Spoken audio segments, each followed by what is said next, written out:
With a swift series of commands, Virexis activated the new simulation. The holographic display of Earth now showed red dots, indicating the spread of the pathogen, alongside the violent reshaping of the planet's crust. The first phase of the twin scourges began with the pathogen. It was relentless, outpacing the efforts of human scientists to understand or contain it. Cities were thrown into panic as the disease spread unchecked, overwhelming healthcare systems and leading to widespread fear and chaos. Simultaneously, the planet convulsed with seismic activity. Earthquakes shattered cities, volcanic eruptions blanketed the skies with ash, and tectonic shifts redrew coastlines. The combined effect was catastrophic, hitting humanity with a 1-2 punch that threatened to overwhelm their survival instincts. The twin scourges are in full effect, my lord, Virexis reported. Now, we shall see if humanity can withstand this ultimate test. Zarlon watched from his celestial throne, a satisfied smirk on his lips as cities crumbled and societies unraveled. The pathogen ravaged populations, while the relentless seismic upheavals reshaped the very face of the planet. It seems we have finally broken them, Virexis. This is the end of human civilization. Zarlon leaned forward, observing the chaos with a sense of finality. Virexis watched the unfolding disaster, their expression unreadable. It appears so, my lord. The resilience of humans is faltering. But as weeks turned into months, something unforeseen happened. From the ruins and ashes, survivors emerged, embodying the indomitable spirit of their species. In remote, stable areas that had escaped the worst of the twin scourges, small communities began to take shape. Lacking modern technology, these groups returned to a simpler way of life, but they still retained the knowledge of the 21st century. In a makeshift camp in the highlands of Ethiopia, a group of survivors gathered around a fire discussing their future plans. "We may have lost the world as we knew it," said a former university professor, "but we retain our knowledge. We can rebuild, starting from the basics, and work our way back up." These survivors, including scientists, engineers, doctors, and teachers, pooled their knowledge to reinvent essential technologies. They started with rudimentary tools and soon advanced to creating more sophisticated devices. Solar panels were cobbled together from salvaged materials, rudimentary medical facilities were established, and basic agricultural practices were readopted and improved. In a newly formed community on the stable lands of the Australian outback, a young engineer triumphantly held up a functioning radio. "We've got communication back. This is just the beginning," she exclaimed to the cheering crowd. As these communities grew and stabilized, they began to reconnect with each other. Networks of trade and communication were established, forming a new, albeit different, global community.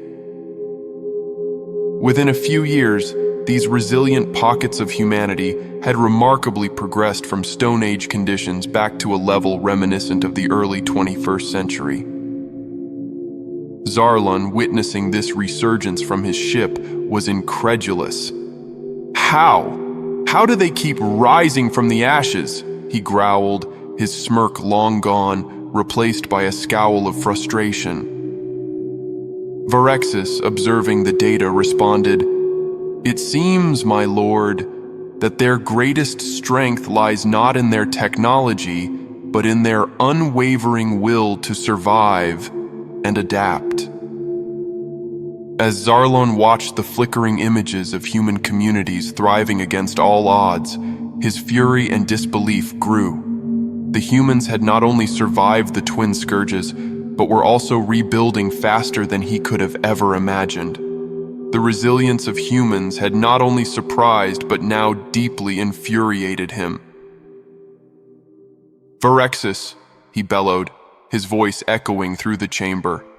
We will end this once and for all. Initiate a level 3 disaster. Let an asteroid strike their planet. I want nothing left of them.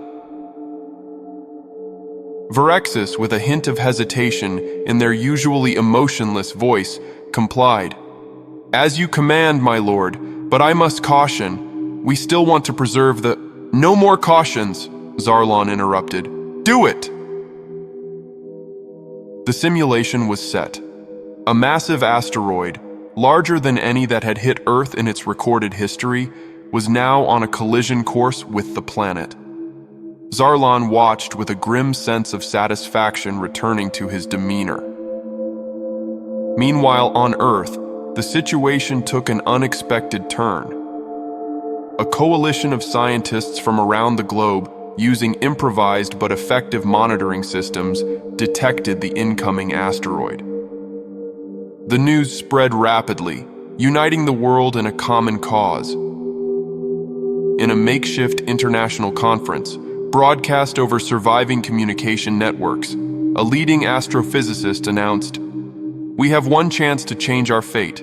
Together, we can avert this catastrophe." High-tech firms, repurposed military units, and space agencies, some operating from hidden bunkers and remote facilities, collaborated in an unprecedented effort. Pooling their resources and expertise, they devised a plan to intercept the asteroid. In a control room buried deep within the Swiss Alps, a team of engineers and scientists watched as a fleet of hastily assembled rockets launched into space. "This has to work," muttered a young engineer, her eyes fixed on the screens displaying the rocket's trajectory. The world held its breath as the rockets reached the asteroid. With precision maneuvers, they deployed their payloads, altering the asteroid's path just enough to avoid collision with Earth. Cheers erupted in control rooms, refugee camps, and among communities around the world as the asteroid passed harmlessly by the planet. Zarlon, witnessing this unprecedented event, stood in stunned silence. Never in his conquest of countless worlds had he seen such a display of determination and technological prowess.